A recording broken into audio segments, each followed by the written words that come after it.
Joining us now, lawyer extraordinaire, good friend, commissioner of the NFL for 17 years, Paul Tagliabue. Thanks for being with us. Doing very well, thank you.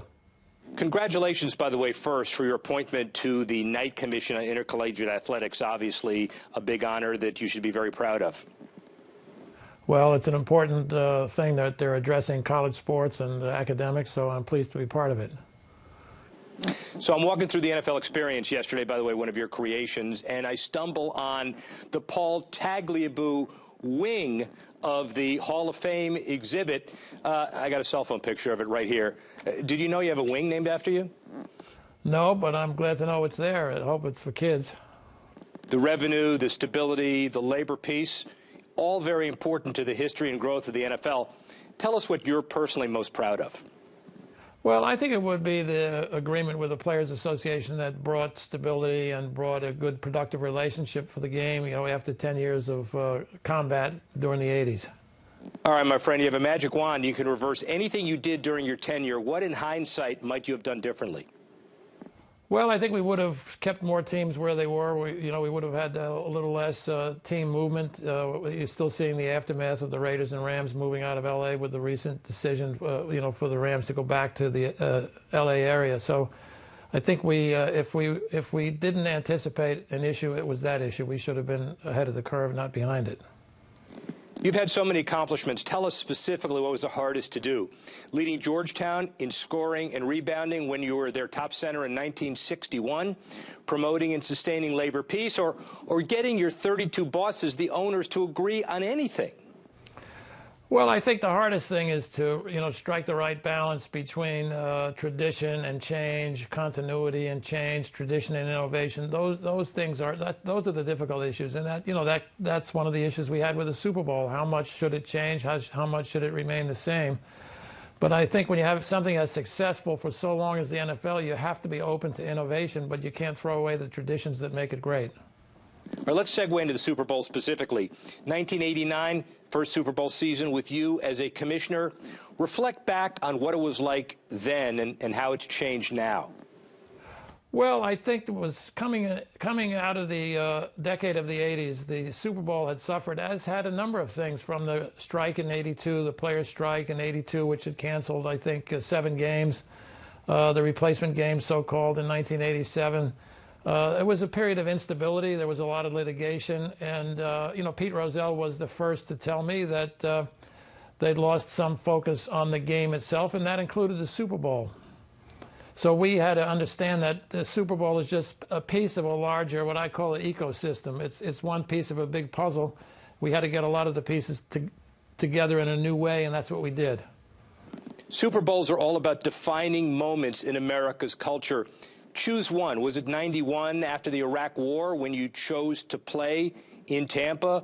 Was it 93 when you moved the game from Phoenix to Pasadena over the Martin Luther King holiday issue? Or was it the wardrobe malfunction or a combination? It was a combination of all those games, plus the game after 9/11, where the Patriots, where we had to move the game in New Orleans and the Patriots won. Or it was another game involving New Orleans, the Saints win in 2010, which showed that the city of New Orleans was back after Hurricane Katrina. So there were lots of great moments of the Super Bowl in my 17 years and many years before that. When you took over for Pete Rozelle in 1989, did you ever think that the cost of a ticket would be $14 grand a seat and that over 1.5 million workers would call in sick the day after the Super Bowl? You created a monster.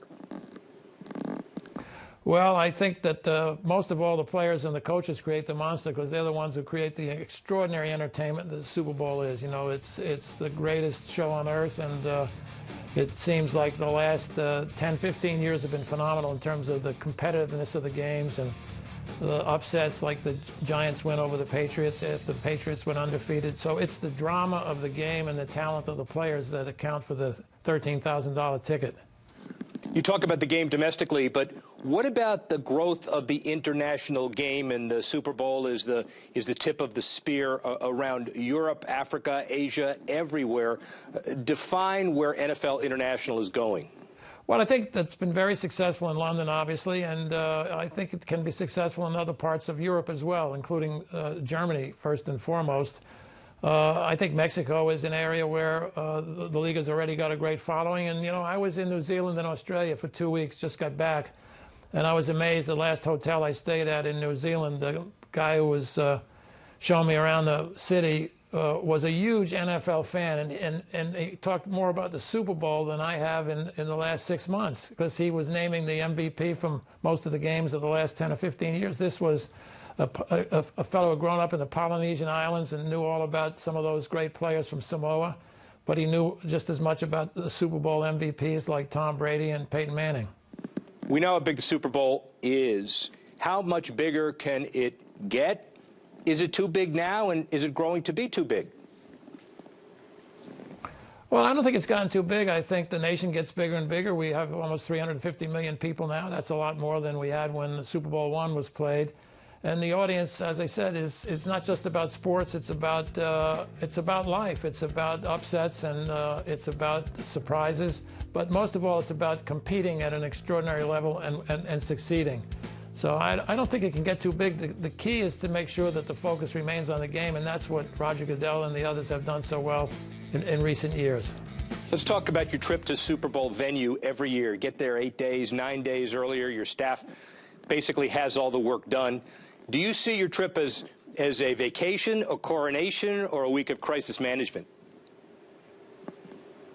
Well, I tried to view it as a week of community engagement. I thought that what the community expects, what the fans expect, is for the commissioner and other league representatives to be involved in the host city. The host city puts so much energy, effort, so many resources, so much volunteerism into the game. I used to feel that my main responsibility Super Bowl week was to pay attention to the local fans, the local volunteer leaders, and local community organizations. And we did that for all 17 years that I was commissioner.